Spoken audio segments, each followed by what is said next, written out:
I used to think they were all evil, and apparently doesn't. They are good ones or neutral kind of. So let's go with the Easter eggs. But first of all, please don't forget subscribing, giving your thumbs up, give your thumbs up, share it whatever you want to share it, but please share it.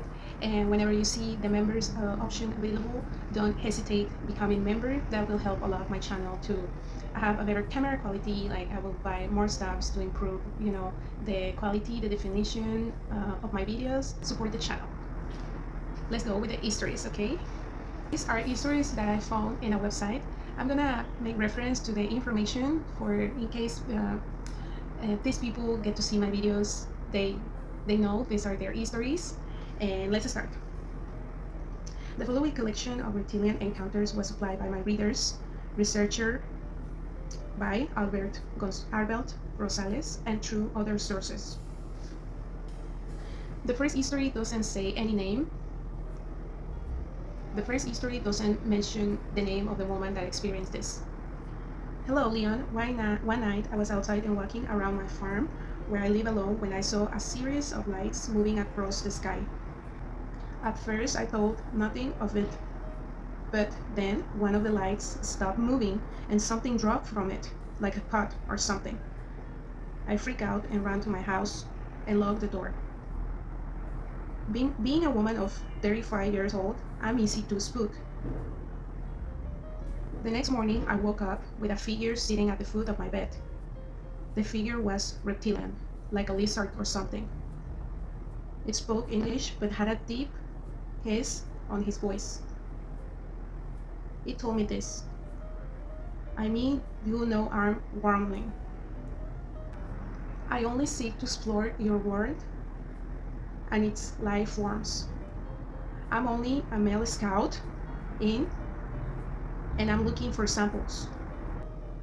I asked him, how are you talking to me? Where did you come from? He replied, you only hear the tongue you understand, but I cannot say too much. May I take a sample from your hair? My reply, I guess. But where did you come from and what are you? He went over to me and put his hand on my head. It felt very cold and scaly. Then he plucked a strand of hair from my head and put it in some sort of cylinder. After that, he told me, thank you, my overlord will be pleased. Then he just vanished. My skin turned numb. Where he had touched me, my skin turned numb where he had touched me, and I have had a cold ever since. I did not know how to feel about this encounter. I did not feel threatened, but rather curious. The reptilian was lime green, stood maybe 6 feet tall, and looked muscular. He wore all black suit from his neck down and had some sort of belt lined with gadgets of sorts. The face has a snout like a normal lizard, and his eyes were large and purple. Wow. I'll try to put a sticker with any picture like this or like. What was this thing? And does it have anything to do with the lights I'd seen before in my backyard? Will he or any of his kind come back? Note, can anyone offer answers to this writer? There is not any author for this history, but it says note, can anyone offer answers to this writer? The scenario is similar to others I have here, off and read. Interesting. By the way, the wormling reference is odd. I remember it being used in another encounter. Toad. I can't remember where or when. Long. Some of these histories don't have a name, of the person that experienced this. But let's keep going with the second one. And it says location, Sao Paulo, Brazil, February of 1980, nighttime. The witness, who for the past 2 years to 3 months have been followed by three strange men wearing black suits, was standing in front of his house one night when a car drove up and the door opened. The witness apparently lost his will and was compelled to enter the vehicle. Inside, the same three men he had been trying to hide from met him. They drove around for a while until they reached a wooded area outside the city. They stopped the car near a large, hovering object that was encircled by a luminous ring. The witness and the three men then walked underneath the object and were hit by a beam of light. He suddenly found he was sitting on a chair. Suddenly, handles appeared on the chair that secured his wrist, and an iron bar pressed his forehead backwards, while another gadget held his neck. The three men then appeared and suddenly seemed to shed their skin or bodies and transform themselves into green, scaly reptilian-like creatures with heart-shaped heads. I would say like a snake shape, pretty much, maybe like a cobra, because cobra has this kind of head shape. The beings interrogated the witness and spoke of upcoming global events. At one point, a door in the room was open, and he was able to see human corpses hanging by their feet from hooks on the walls. Everything went black after that, and his next conscious memory was of standing next to a theater near his house. Well, the story mentions a source, Antonio Unius. Note, this was in Brazil. This is one of the earliest MIB reptilian accounts from outside the United States. MIB accounts tell of hybrid beings that do not transform or change, well, at least not out in the human public. The MIB related phenomena to be incorporated in almost all paranormal scenarios. Maybe one day the truth, or what I call the big answer, will be more obvious. Honestly, I think it's getting pretty obvious, but what can we do? You know, if they exist, it's just like, okay, we can't really do anything, you know, especially because they seem to be superior in strength and force, intelligence, you know, many things. They are pretty advanced. Here, history. This happened here in Canada, Vancouver, British Columbia, January of 1999, late night. Eva Trent had fallen asleep when she awoke to a buzzing sound. Opening her eyes, she was horrified to find two strange creatures standing on either side of her bed. The entity to her right was about 7 to 8 feet tall, weighed about 300 pounds, had apparently no clothing, and seemed to have either crocodile or snake-type skin. The creature to her left was identical in appearance but smaller in height and weight. They seemed to be communicating in a chirping manner. Each of the entity eyes glowed. Eva quickly discovered that she was unable to move her body. As she stared at the two creatures, she found that either one or both were giving her instructions telepathically. The nature of this was simply for her to create mentally visual scenes of various kinds, and then they proceed to distort that particular recent scene in a perverse manner. Apparently, the creators were intent not only to observe her emotional reaction, but also possibly to feed off that energy that was produced. That's what she interpreted. I repeat, apparently the creators were intent not only to observe her emotional reaction, but also possibly to feed off the energy that was produced. After a while, Eva began to mentally resist the mind manipulation and began to pray earnestly. Oh, that's so sweet. Poor woman. A short time later, she fell back asleep. The next morning, the witness found five of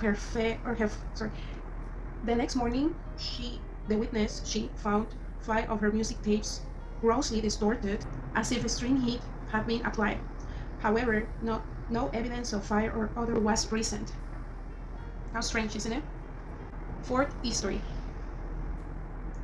Location date: Vyborg, Russia, summer of 1999, during daytime. 32 years old, Maria, I don't know exactly what's the pronunciation, sorry, it's a Russian name, was found barely alive, naked and injured on a highway outside St. Petersburg. She was taken to a hospital where it was found that she had numerous cuts, bruises, and other injuries. After an initial investigation, local militia came to the conclusion that she had been raped. But there was a strange detail present on her body. The lower part of her body was covered in a strange substance resembling mucus or frog's bile. When she regained consciousness, she reported that she had been staying with some friends at a country cottage when one day she decided to take a motorboat into the Bay of Finland. She went to look at the island, which had the ruins of a former Finnish glass plant abandoned in 1939. Suddenly, a dense cloud covered the sky.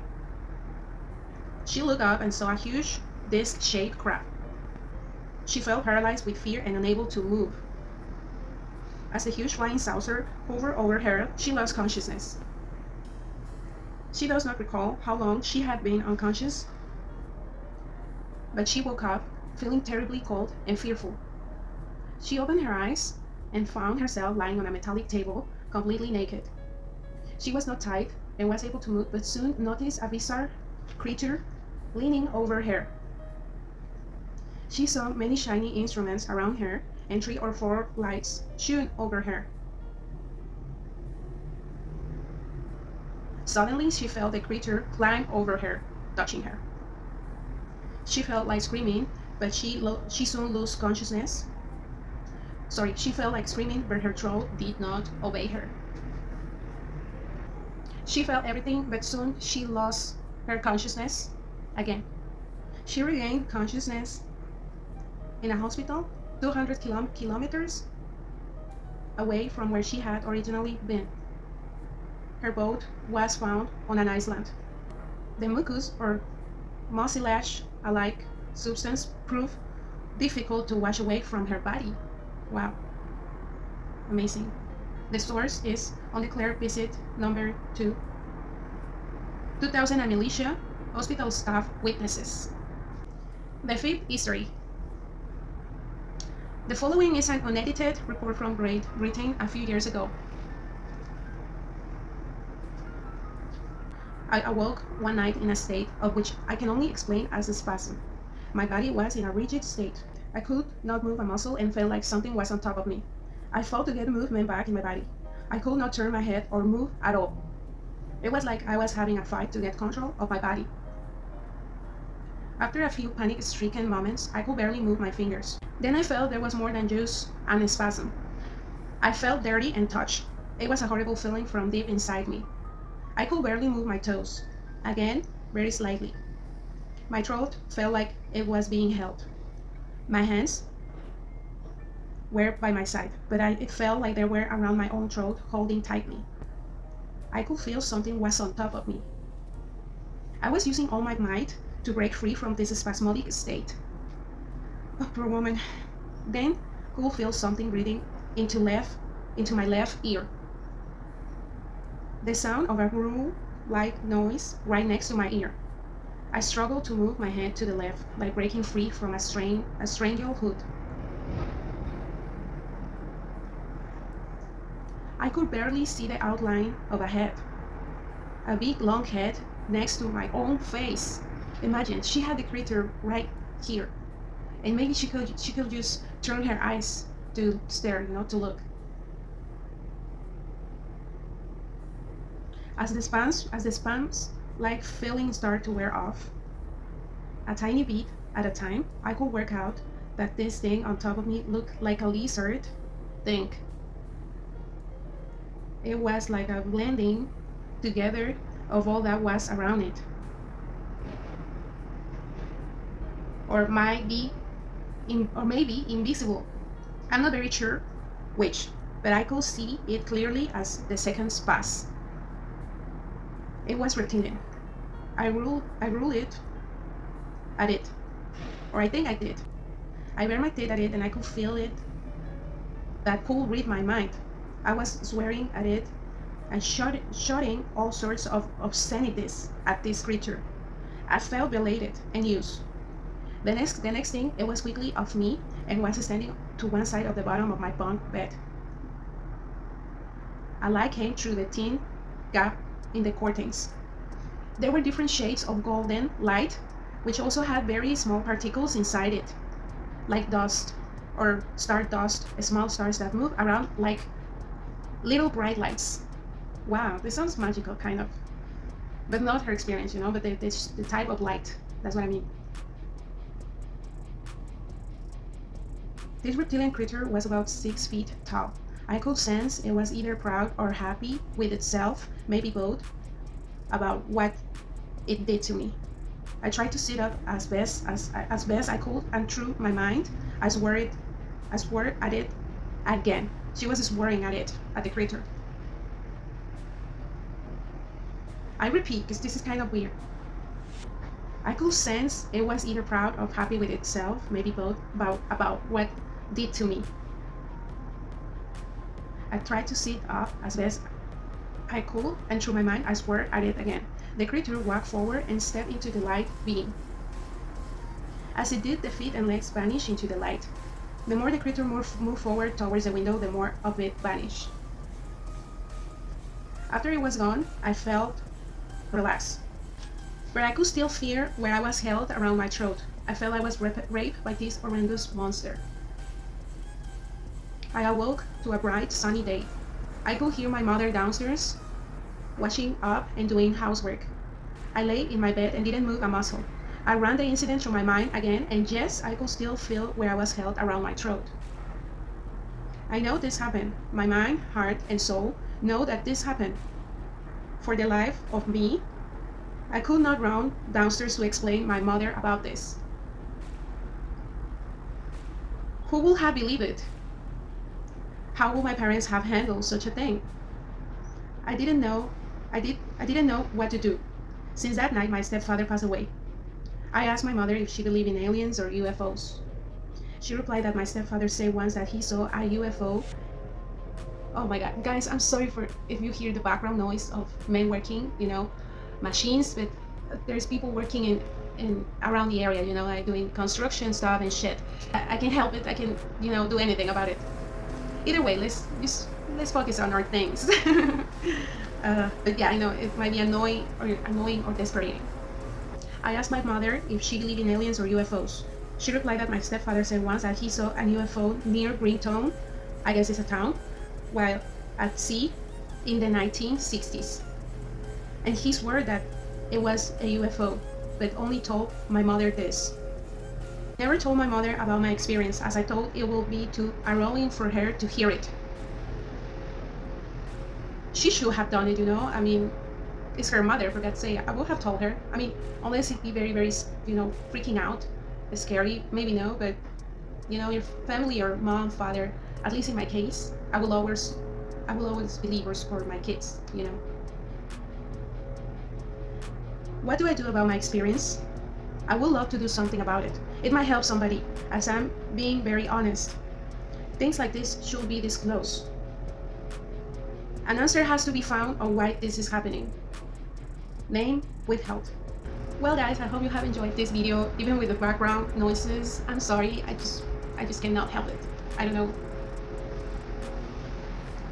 There's no way avoiding it, alright?